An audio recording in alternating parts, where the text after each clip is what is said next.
哇！我不要，先打，不要这样。没有，他说没事，没关系，一点都不重要，你快不重要一点都不重要。啊，过来这边吧，大家。椅子够坐吗？好了，没关系，那就讲大声。讲英文，讲英文，都好。So we went to the mission trip, right? So I think I was there at the beginning, just like I feel like I'm just don't do a job, like I was because they assigned me to do the kids, how about the kids ministry? So I feel like I'm more like doing a job the first day because we got there on Saturday. We were delayed, all our schedules delayed because of parking. Yeah, it was crazy. Yeah, but by God's grace, like we're able to find parking and able to get through the borders and stuff like that. And so we did the kids ministry. We were very few kids, but it was just very starting, and then we started to give out food for the homeless. And I think for the homeless, for me, is they are very different from the homeless from LA. I think my friend would say like, oh, the homeless in LA, they just shown. They look more like scary, but the homeless like they over there, actually you can feel they're very innocent. They are not there to like rob you, or I can see people like they see people, they want to put on good clothes. I can notice that they want to put like they are like clean. Yeah. They will clean themselves. Yeah, like they see you. Yeah. So it's like I feel like they respect you, and also they want to, so we just start talking to some of the homeless people, and it's just sad. Like they shared like how Tika was sharing, like a lot of them they live in the state before, or even have families here, but all of a sudden they got caught, they got deported, and they lost everything. And so we also went to a shelter. And so like we saw there's a guy. He's homeless too, right? He's like a pastor. Is he the young guy? So what he is he wanted to share gospel.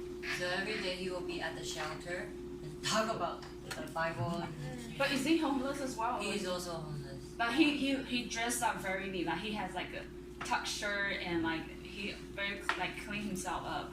And I think some of the people pray for him to encourage him. And he said he was filled with spirit. And then at night time we went to do the red light district. At the beginning I was really shy. I was like, you go. And like, okay. And the pastor said, okay, you come. And then, but because I don't think I'm that prophetic, or I have like, I have a vision, or I have a word. I just start showing, like, just tell them how God loves them. But the thing is, for me, is that when you look at those girls, you just don't see they are like someone inferior or they are prostitute. You feel like they're innocent, like they are very naive. Seriously, like some of the kids, they are only 16 or even 15. Can you imagine? Just like very hard to imagine that. And so we started to talk to some of them. We give out like gifts. We wrap around gifts and we give out to them. And some of and some people they were sharing, like some lady they heard once when they talked to them, they decide that night they want to leave. They don't want to do this anymore. Yeah, they left on the spot. Yeah, they say, I'm going home. No, I don't, I'm going home. So it's very encouraging. Because we talked to them how God loves them. Yeah. And then she think about it. She's like, yeah, I don't like this anyway. Yeah, so she just like decide on the spot. So it's really cool. Because she's like, you know what, I don't want to come back anymore. Mm-hmm.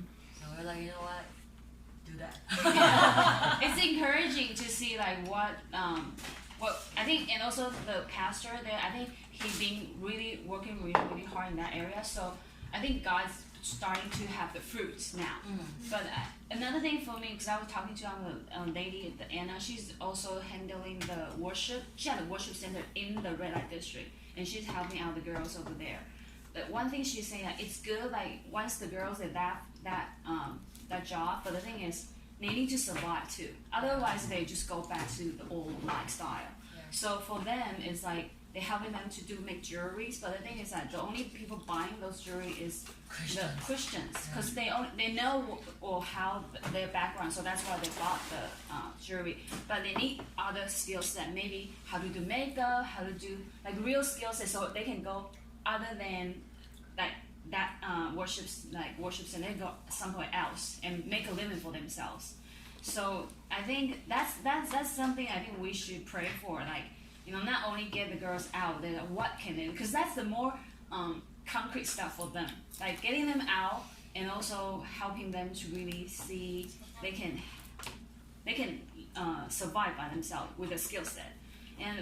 So the first thing for me is just like I'm doing things ordered by people. Like you do this, you do that. But the second, and then at that 9, they told me I had to handle the kids Sunday school in the next day. I was like, because I thought it's Jennifer's job because she's a leader.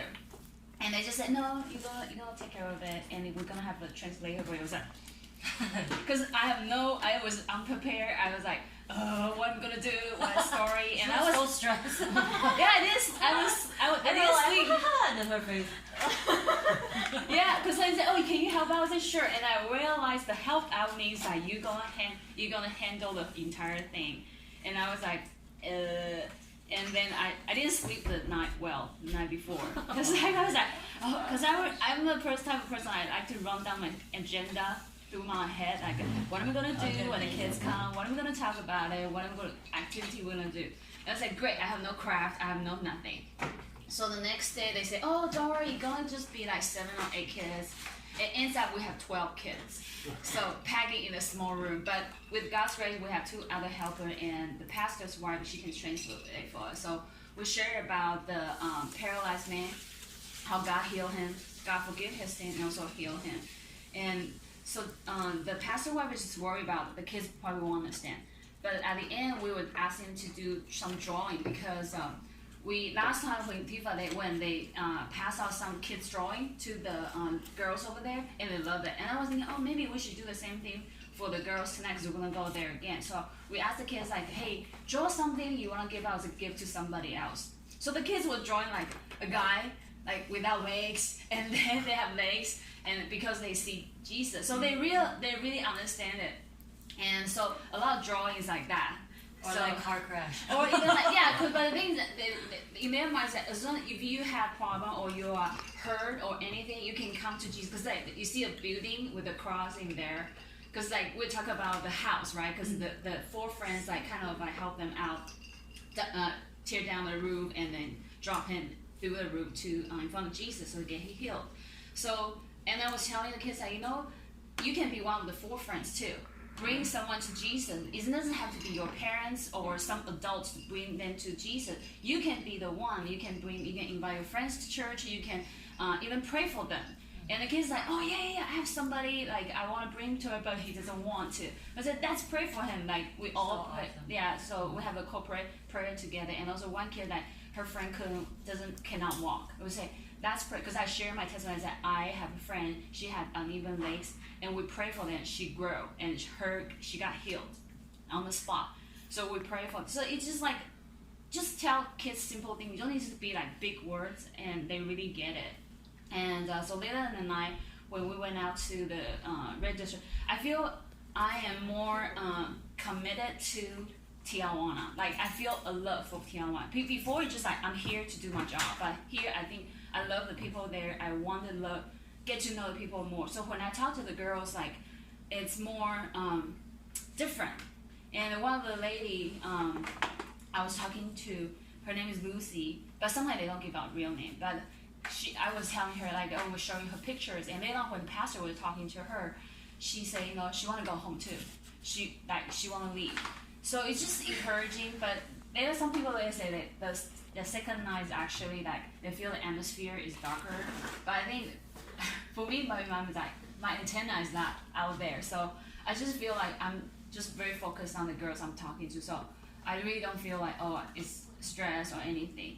And after I come back, I was like thinking about, we in America, we are so fortunate. We have everything. Even though we think our life is hard, but compared to people down there, we are like queen and kings. I'm serious. We're in heaven. Yeah, it's just like it's incomparable. And so I started like telling myself I need to have a minimalist lifestyle. Like, come with me to India.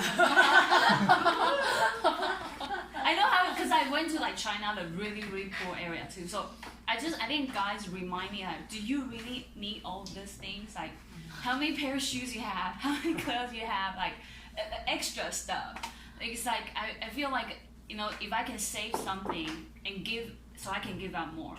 That's how I feel. Like, So good. you know, like maybe I'm not the richest, but like if I can save, so I can able to, because I feel like next time we go out, we can bring more gifts or something to people over there.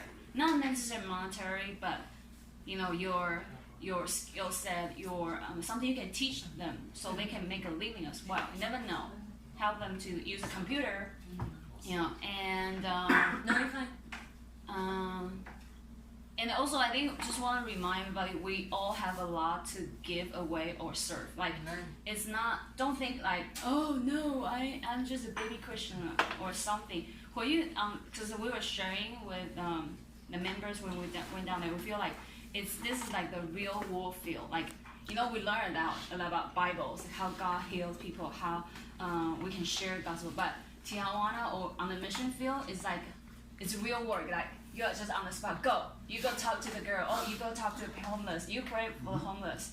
But it's real. It's put you in the real, not internship. More like okay, let's give some. I don't want to say test, but it's more like see what you can give out. And I think the more you give out, God just will give you more. Because like the first night I'm just like no, I'm still doing it, but I don't feel I'm really engaged to it.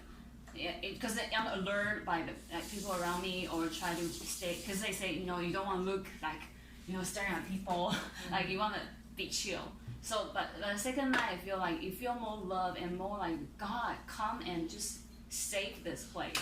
And when you talk to a girl, sometimes they ask you to pray for them in protection at work, because they get beat up by the pimps or by the boyfriend or stuff like that, or even customers, right? So it's like you can tell they have fear inside them, and I just feel really, you know, heartbreak for those girls over there. And sometimes it's not by their choice to do that, because they care about their families, because they're poor, they come from like a poor family and they want to make a living for their family. So that's why they do it, and just very sad. And last one, oh, I want to share like, because that day when on the way back, I was reading a verse, and I think really it's like Proverb 3rd. Let me see. 我讲中文好了。Proverb 你所若有行善的力量，不可推辞，就当向那应得的人施行。So the English means, so, where is it? Where is it? Never mind. What verse did I say? 因为我的中文版有 highlight， 可是英文版没有。Oh, the 27, verse 27. So the 27. So do not withhold good from those who is due. It is due. It is when it is in your power to act. So I just feel like that verse just like overall conclusion for my entire trip. Like, you know, we have so much you can give, and not even here. Like when I come back, I was like, oh, maybe I should be better for my coworkers. But it's like, oh, every time when they talk to me, it's like, like, God, I need more. Help me. Yeah, help me. But yeah, it's so that's my sharing. Yay! Okay.